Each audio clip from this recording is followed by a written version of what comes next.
حج کے مکمل پروسیس کو ڈیجیٹلائز کر دیا گیا ہے، یعنی کہ شروع سے لے کر آخر تک کیسے حج کے مراحل مکمل ہوں گے، تمام تر چیزیں آپ اپنے موبائلوں کے ذریعے ہی پاک حج ایپ کے ذریعے مکمل کریں گے۔ تو کون کون سے مراحل ہیں اور کس کس ترتیب کے ساتھ آپ اپنا حج مکمل کریں گے، مکمل تفصیل آج کی ویڈیو میں بتانے والا ہوں۔ سب سے پہلے آپ نے اپنا نیو یوزر بنانا ہے۔ جس طرح آپ نے پاک حج پہ اپنے آپ کو رجسٹر کیا ہے، یا بینکوں سے کیا ہے، یا منسٹری کی ویب سائٹ سے کیا ہے، سب سے پہلے لاگ ان کرنا ہے، اپنی پروفائل کمپلیٹ کرنی ہے، جس میں آپ نے اپنا passport, I D card, address, phone number اور تمام ڈیٹیل درج کر دینی ہے۔ اپنی پروفائل مکمل کر دینے کے بعد آپ نے پیکیجز سلیکٹ کرنے ہیں، یعنی آپ شارٹ پیکیج پہ جا رہے ہیں یا لانگ ڈیز پہ جا رہے ہیں۔ ابھی 17 اگست کے بعد حج کی باقاعدہ اپلائی کا سلسلہ شروع ہو جائے گا۔ آپ اپنے پاک ایپ کے ذریعے ہی آن لائن پیمنٹ کریں گے۔ P S I D generate کیسی ہوتی ہے، پچھلی ویڈیو میں نے سمجھا دیا ہے، میں نے بتا دیا تھا۔ وہاں پر آپشن آئے گی پیمنٹ کی، تو پی ایس آئی ڈی 17 ہندسوں کا ایک کوڈ جنریٹ ہو جائے گا۔ آپ اپنے موبائل سے، یعنی جو بھی آپ کا بینک اکاؤنٹ ہے اس کی اپلیکیشن سے جا کر پیمنٹ کر سکتے ہیں، ورنہ آپ کے پاس جو کارڈ ہوتا ہے، ڈیبٹ کارڈ یا کوئی بھی کارڈ، تو اس کے ذریعے آپ اپنی پیمنٹ مکمل کر سکیں گے۔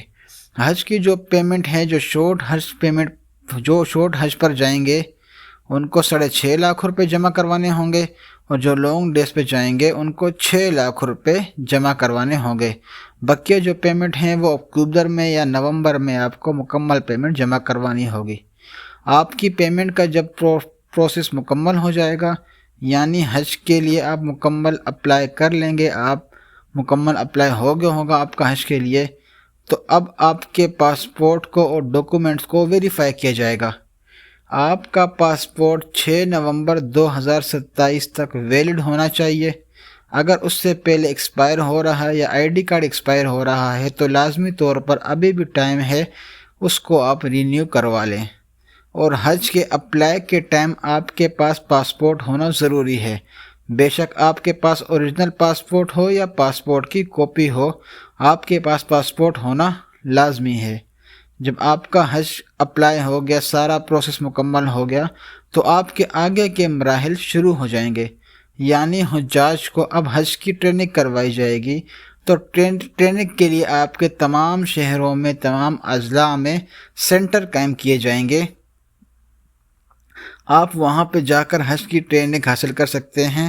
اس کی جتنی بھی تفصیلات آئیں گی وہ آپ کو بتا دی جائیں گی، اور پاک حج ایپ پر آپ کی ساری ڈیٹیل آئے گی۔ پھر آج آئے گا آپ کا فلائٹ شیڈول، آپ کی کون سے شہر سے کون سی ایئر لائن کی کون سی فلائٹ ہے، تمام تر چیزیں آپ کے موبائلوں پر پاک حج ایپ پر آ جائیں گی۔ پھر آپ کے مکہ مدینہ کے جو ہوٹلز ہیں ان کی تمام تر تفصیل بھی آپ کی پاک حج اپلیکیشن پر آ جائے گی۔ پھر آپ اپنے ترتیب کے ساتھ پہلے مدینہ میں جاتے ہیں یا مکہ میں جاتے ہیں، جو بھی آپ کا فلائٹ شیڈول ہوگا، آپ کو اللہ نہ کرے حج کے دوران کوئی بیماری ہو، کوئی مسئلہ مسائل ہو، آپ کو کھانا اچھا نہ ملے، رہائش ٹھیک نہ ہو، یا کوئی بھی شکایت ہو، یا آپ اپنا فلائٹ شیڈول تبدیل کروانا چاہتے ہیں، یا آپ شروع کی فلائٹ لینا چاہتے ہیں یا لاسٹ کی فلائٹ لینا چاہتے ہیں، کوئی بھی ڈیٹا تبدیل کروانا چاہتے ہیں، تو اب تمام تر شکایات پاک حج ایپ کے اوپر آپ درج کر سکیں گے۔ تمام چیزوں کو اس ایپ کے اوپر آپ تبدیل کر سکیں گے، اور اس طرح آپ اپنا حج مکمل کریں گے۔ اور حج ادا کرنے کے بعد جب آپ اپنے ممالک کی طرف واپس آئیں گے تو آپ اپنا فیڈ بیک بھی پاک حج ایپ پر دے سکیں گے، یعنی اللہ نہ کرے آپ کا کوئی حادثہ ہوتا ہے، کوئی بھی مسئلہ مسائل ہوتا ہے، یا آپ کے ساتھ کوئی چیز وہاں پہ آپ کو اچھی نہ لگے، یا آپ کوئی نئے مشورہ دیں، نئی سجیشن دیں، تو وہ آپ پاک حج اپلیکیشن پر منسٹری کو سینڈ کر سکتے ہیں۔ تو یہ ایک مکمل شیڈول بنایا دیا گیا ہے۔ اس ترتیب کے ساتھ سارا کچھ آپ کی پاک حج ایپ کے اوپر آتا رہے گا، اور اسی پروسیس سے آپ کا حج مکمل ہوگا۔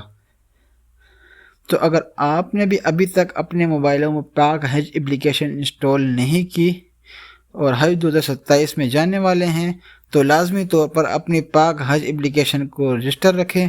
بے شک آپ بینک کے ذریعے اپلائی کرتے ہیں یا آن لائن اپلائی کرنا چاہتے ہیں، پاک حج کے اوپر آپ کی مکمل تفصیلات آتی رہے گی۔ مزید آپ کے ذہن میں کوئی سوال ہے یا کوئی ضروری معلومات چاہیے تو کمنٹ کے اندر ضرور بتائیے گا۔